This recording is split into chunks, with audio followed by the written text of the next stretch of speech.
Bonjour mes amis, aujourd'hui je vais vous parler de comment garder sa délivrance. Une fois que nous avons été libérés, ou des fois Dieu nous amène à nous auto-libérer, nous pouvons nous-mêmes nous libérer. Il y a des vidéos où ils nous apprennent l'auto-délivrance. Moi-même j'ai dû faire une vidéo ou deux. Donc la délivrance d'une vie est semblable à une maison que vous nettoyez à fond en comble. Dans Matthieu 21, 12, 15. Les versets que je vous donne, je vous laisse les lire tranquillement à la maison. Même si vous avez remarqué une différence, ce n'est que le commencement. Le désir de Dieu pour vous, c'est que dans tous les domaines de votre vie qui étaient sous le contrôle de l'ennemi, soit désormais restitué au Seigneur Jésus. C'est vraiment, c'est vraiment tout ce qui était dans le domaine de l'ennemi. Dieu, c'est à Dieu de s'en approprier. C'est lui qui nous libère et nous, tous nos domaines, corps, âme, esprit, doivent lui appartenir. La délivrance est souvent un processus. C'est comme dans une maison, quand on rentre dans une maison, on va dire une maison qui n'est pas neuve, il y a tout ce qu'on doit arranger, tout ce qu'on doit passer petit à petit, on ne pourra jamais tout faire d'un coup. Alors que vous cherchez à vivre pour Jésus, vous découvrirez peut-être d'autres blocages et d'autres domaines d'esclavage dans votre vie, dont vous n'étiez pas conscient auparavant, et qui vous freinent dans votre démarche. Ne craignez pas de demander encore la prière. Voici quelques principes pratiques à considérer, tandis que vous cherchez à garder la porte de votre vie fermée à l'ennemi. Ils vous aideront à développer une vie chrétienne saine et équilibrée. C'est très important quand on est délivré de garder cette délivrance.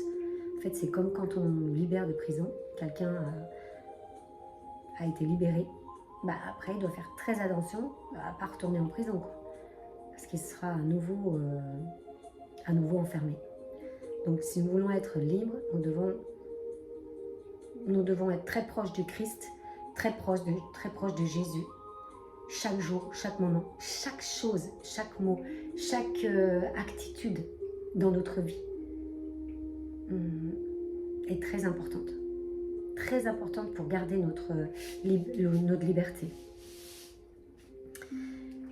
Soumettez-vous quotidiennement à la seigneurie du Christ. Restez centré sur Jésus. Il est Seigneur. C'est notre roi, c'est notre Seigneur. Il vous donnera la capacité de dire oui et de dire non aux tentations du diable. La victoire sur l'ennemi résulte toujours de notre soumission à Dieu. Jacques 4, 7. Il y a une grande promesse pour nous. Si nous sommes disposés à résister au diable, il fuira loin de nous. Rompez avec le péché et prenez-le en aversion. Romains 12, 9. Débarrassez-vous des objets incriminés. Ôtez-vous de tout ce que l'ennemi a utilisé dans le passé comme porte d'entrée dans votre vie. Des objets ayant servi à une activité démoniaque connue. Je vous ai fait une liste dans une vidéo avec tous les objets que nous devons nous séparer de nos maisons, parce que c'est vraiment des malédictions qui attirent, c'est des objets qui attirent les démons en fait. C'est des objets que nous avons dans les maisons qui attirent les démons, et les démons sont là, par cet objet-là. C'est pour ça qu'il faut s'en débarrasser, et c'est ainsi que le démon partira, parce qu'il n'a plus à être là, il n'a plus le droit d'être là. Mais cet objet-là lui donne un droit. C'est pour ça que nous devons nous défaire de tous ces objets ayant servi à une activité démoniaque, connus par exemple les articles pornographiques, magazines, vidéos, le matériel occulte, par exemple les livres-jeux, les livres des jeux, porte-bonheur, cartes de tarot, objets en rapport avec le nouvel âge et les médecines qui lui sont associées, musique d'origine satanique, etc. Les objets religieux, les crucifixes, des objets, surtout les crucifixes où il y a Jésus mort sur la croix, c'est pas bon de les avoir. Les statues, toute la littérature provenant de sectes. Lire 2 Timothée 3, 5. Ne vendez pas ces choses et ne les donnez pas non plus. Il ne faut ni les vendre ni les donner, quel que soit le prix. À la parole, il est écrit que quand le peuple avait donné, avait donné sa vie à Dieu, ils avaient brûlé tous les livres, tout ce qui était satanique, tout ce qui n'était pas de lui. Et ça valait une fortune. Mais c'est ce qu'il faut faire. Quel que soit, même les livres de tarot, quoi que ce soit qu'on ait dans la maison, qu'il puisse y avoir quelqu'un dans la famille qui l'a fait, il faut tout détruire. Il ne faut surtout pas le donner. Il ne faut surtout pas le donner parce que nous donnons la malédiction à quelqu'un, donc Dieu le voit et Jésus le voit. Donc il faut vraiment pas les vendre pour garder de l'argent, cet argent il est maudit, et pas le donner non plus. Il faut les détruire. Lisez Actes 19, 19. Évitez les sources continues de tentation, ne vous impliquez pas dans les activités ou n'allez pas dans des endroits où des désirs malsains qui vont être éveillés en vous. Lire Romains 13, 14. Ensuite, pour garder notre délivrance, nous devons d'abord protéger nos pensées. Nous devons nous nourrir de la parole de Dieu chaque jour. Nous devons être remplis du Saint-Esprit. Nous devons développer un style de vie de louange et de reconnaissance. Vous savez, dans la parole et dans la louange, dans les psaumes, dans l'Ancien Testament, Dieu dit aussi qu'il libère son peuple parce qu'il veut qu'il le loue. Il libère son peuple pour le louer, pour l'adorer. C'est un des travaux que Dieu nous demande. Ça fait partie de la vie spirituelle, ça fait partie de l'adoration. L'adoration fait partie de la vie spirituelle. Donc, développer un style de vie de louange et de reconnaissance. Développer un cœur de serviteur. Cultiver de bonnes relations. Et dans la mesure du possible, engagez-vous dans une communauté vivante. Vivante, ça veut dire qu'elle est remplie du Saint-Esprit et que cette communauté donne place au Saint-Esprit. Vous voyez, il y a des communautés qui sont... en fait, c'est tout récité, c'est c'est répétitif, il n'y a pas une communication avec le Saint-Esprit et on ne laisse pas Dieu parler, on ne laisse pas le Saint-Esprit parler. C'est répétitif, constamment. Après, il y a beaucoup de communautés. Hein. Dans la mesure du possible, engagez-vous dans une communauté vivante, voilà, et apprenez à donner ce que vous avez reçu. Ce que Dieu vous donne, en fait, il vous le donne pour que d'autres aussi se sauvent. Donc, nous devons donner ce qu'il nous donne parce que sinon, en fait, Dieu nous le donne pour que nous, on le donne. Sinon, il va arrêter de nous donner. En fait, du coup, il ne va plus nous utiliser. Et maintenant, je vais vous développer tout ça. Protégez vos pensées. Apprenez à placer rapidement vos pensées sous contrôle. 2 Corinthiens 10, 3, 5. Vous ne pouvez pas empêcher l'ennemi de frapper à votre porte, mais vous n'êtes pas forcé de le laisser entrer. Éphésiens 4, 27. La tentation n'est pas un péché. Y céder en est un. Si vous péchez, confessez-le immédiatement à Dieu et recevez son pardon. 1 Jean 1, 9 et 2.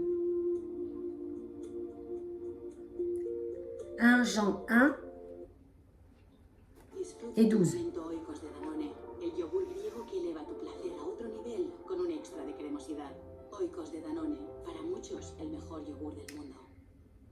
Remplissez votre pensée de bonnes choses. Remplissez votre pensée de bonnes choses. Remplissez votre pensée de bonnes choses. Philippiens 4, 8. Nourrissez-vous de la parole de Dieu. Lisez la Bible quotidiennement avec le désir de rencontrer le Seigneur, vous voyez. Il faut avoir un désir de rencontrer le Jésus chaque jour. Dans Jean 5, 39, 40, de 39 à 40. Car elle nous encourage et nous donne de l'espérance.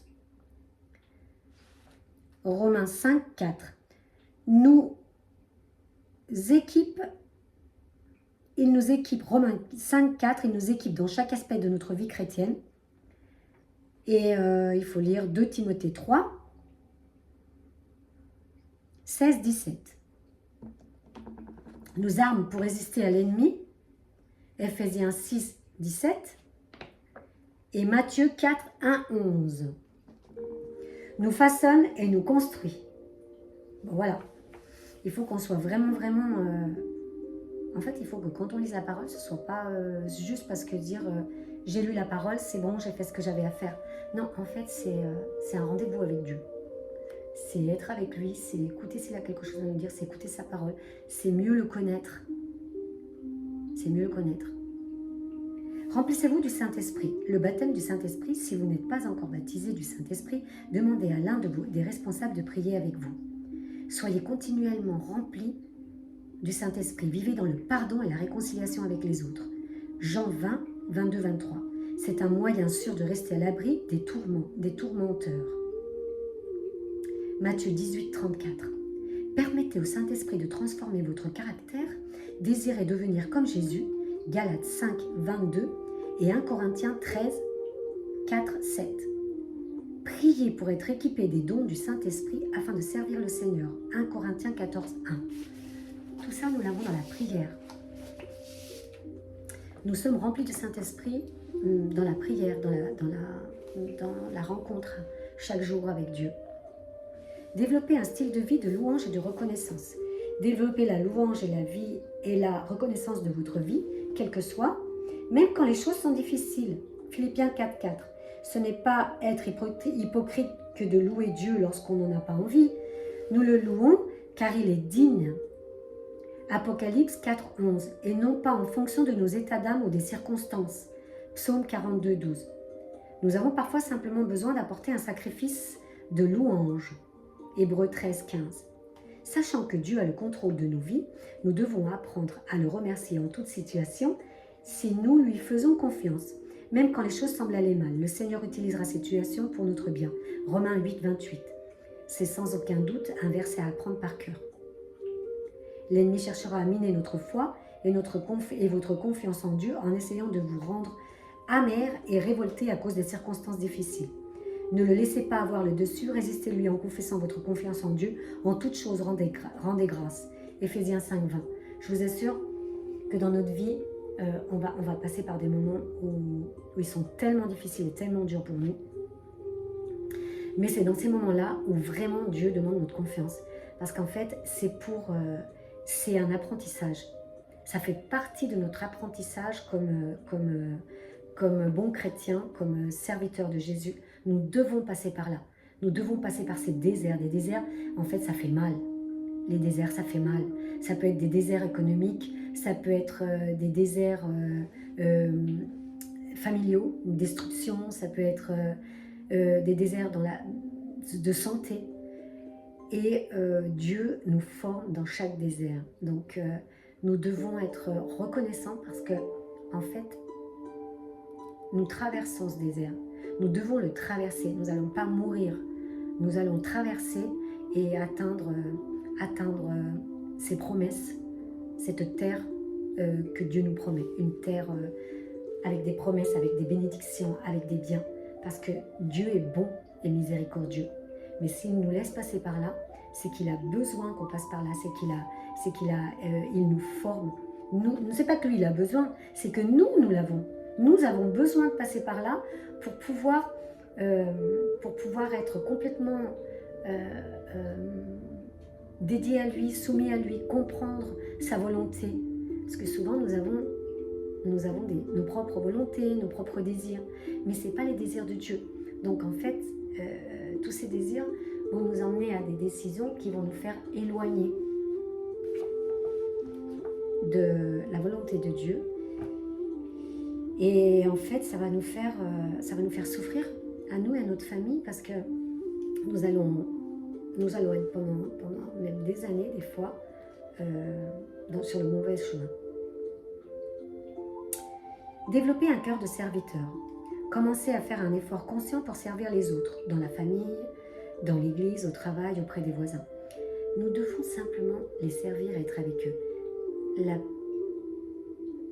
La plupart du temps, nos familles, nos voisins, ils ne sont pas convertis. Et surtout je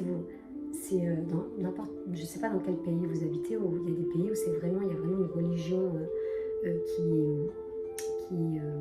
qui empêche les gens d'écouter la voix de Dieu. Mais nous devons les respecter en fait. Et simplement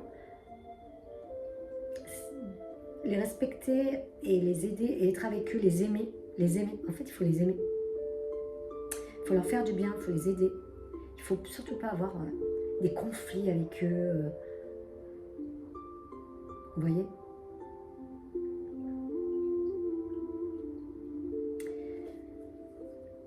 Donc, quand nous nous oublions nous-mêmes, l'ennemi se trouve bien parmi les personnes concentrées sur elles-mêmes. Si nous nous centrons trop sur nous, l'ennemi, il va l'utiliser en fait. Quand nous nous oublions nous-mêmes et cherchons à être une bénédiction pour les autres, nous entrons au cœur même de la pensée de Jésus. Renoncer à nous-mêmes et le suivre. Luc 9, 23. Utilisez vos dons et vos capacités pour aider les autres. Quels sont-ils? Qu'aimez-vous faire? Si vous ne savez pas par où commencer, parlez-en avec un responsable. Cultivez de bonnes relations. Cherchez la compagnie de ceux qui aiment Jésus. Des amitiés saines, stables et aimantes parmi les chrétiens peuvent avoir un effet puissant sur les incroyants. Jean 13, 34, 35. Évitez les mauvaises compagnies. Parfois, un faux sens de loyauté peut nous lier à de vieux amis dont le style de vie représente un rejet clair de l'Évangile. Le diable essaiera de nous amener dans des situations où notre foi est compromise et notre témoignage gâché. Psaume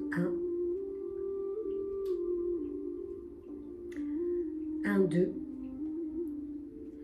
1 Corinthiens 15, 33, 2 Corinthiens 6, 14, 18. Ne vous inquiétez pas si votre refus de vous impliquer dans certaines choses offense certaines personnes. 1 Pierre 4, 3 et 4. Notre première loyauté est envers Jésus. Dans la mesure du possible, engagez-vous dans une communauté vivante. L'Église est comme un bercail. Elle donne sécurité et protection. Elle constitue un environnement d'amour et de soutien dans lequel vous pouvez grandir et vous développer en tant que chrétien. L'ennemi est toujours à l'affût des solitaires. Qu'il peut abattre à volonté. 1 Pierre 5, 8. C'est très dangereux en fait quand on est chrétien de toujours être seul, de dire moi je peux être à la maison, moi je suis avec Jésus à la maison. Mais en fait c'est dangereux. En fait Dieu nous a créés pour vivre en communauté et pour nous aider les uns les autres, pour nous donner des bons conseils, pour pouvoir parler en liberté de notre foi, ça nous fait du bien, et pour pouvoir recevoir la parole de Dieu à travers nos pasteurs, etc. Beaucoup de choses. Alors, ne soyez pas un vagabond. Il peut vous abattre à volonté. 1 Pierre 5, 8. Alors, ne soyez pas un vagabond. Impliquez-vous avec bon sens, soyez responsable de vos engagements, apprenez à être digne de confiance envers Dieu. Hébreux 10, 24, 25. Puis apprenez à donner ce que vous avez reçu. Dieu vous donne beaucoup de choses durant les années. Donc les personnes les plus motivées pour la délivrance sont celles qui l'ont vécu. Impliquez-vous premièrement dans votre famille. En fait, quand Dieu nous donne de la délivrance, et nous demande d'aider notre famille à la délivrer. Mais souvent il faut commencer par les prières secrètes, les intercessions, les prières secrètes dans le secret. Souvent il faut commencer par là, afin que Dieu puisse nous ouvrir la voie, afin de leur parler, afin de les aider, afin de leur expliquer qu'est-ce qu'est une délivrance et qu'ils en ont besoin. Mais jamais comme ça. Il faut d'abord prier dans le secret avec Dieu, sous le contrôle et auprès de vos proches, sous le contrôle d'une personne expérimentée qui pourra constater le fruit de votre prière. Oui, en fait, si nous avons quelqu'un, un leader chrétien, quelqu'un qui peut nous dire écoute, oui, c'est bien, tu es dans le bon chemin, continue comme ça, ou non, en fait, tes prières ne montent pas, et il n'y a pas de fruits chez toi. Bon, après, ça peut durer longtemps quand même. C'est tellement... Mais bon, il faut se laisser guider par le Saint-Esprit. Et c'est sûr que si on est centré sur nous, ce ne sera pas la bonne prière. Si on est centré sur nous, comme quoi j'ai besoin que ma soeur elle soit mieux, j'ai besoin que ma maman soit libérée, j'ai besoin, non, Seigneur, Je prie pour qu'ils soient libérés, je veux leur libération. Je prie pour qu'ils te reconnaissent, qu'ils puissent être libérés du mal. Voilà. Prenez garde avec beaucoup d'attention à votre couverture spirituelle et Dieu vous bénira. Dieu nous demande toujours de respecter nos leaders, nos pasteurs. Et en fait, c'est une couverture, c'est quelque chose que Dieu aime, parce qu'il y a quand même un ordre. Dieu est un Dieu d'ordre et non pas de désordre. Donc il aime que si lui il a choisi des pasteurs ou des guides dans le peuple de Dieu, il aime que nous soyons respectueux et nous prions pour eux. Il paraît qu'eux ils nous gardent comme des pasteurs. Nous aussi on doit prier pour eux, on doit les respecter, on doit les obéir quand c'est toujours sous la parole de Dieu. Et on doit les aider à être fermes dans leur mission de pasteur ou de leader. Voilà. Donc voilà. Et Dieu vous bénira alors que vous allez dans la foi pour le servir. Voilà mes amis. Je vous bénis. Soyez bénis et que toutes ces paroles puissent vous servir. À la prochaine vidéo. À bientôt.